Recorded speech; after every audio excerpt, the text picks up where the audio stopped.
سلام دوستان، خوش اومدید به کانال خودتون یعنی هاج فان. خب امروز اومدیم با عوض کردن بک‌گراند بدون معطلی میریم سراغش.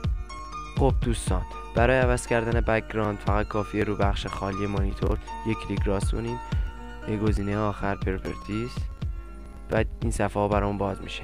خب این چیای پیشورز خود ویندوز، هر کدوم میتونید به دلخواه انتخاب کنید، هر کدوم که انتخاب کنید روی مانیتور شما میاد.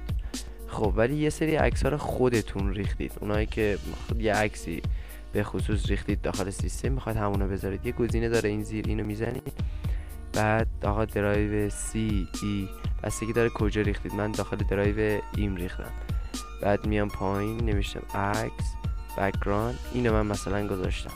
خب اینو که بزنم همون عکسی که من ریختم و میاره بالا.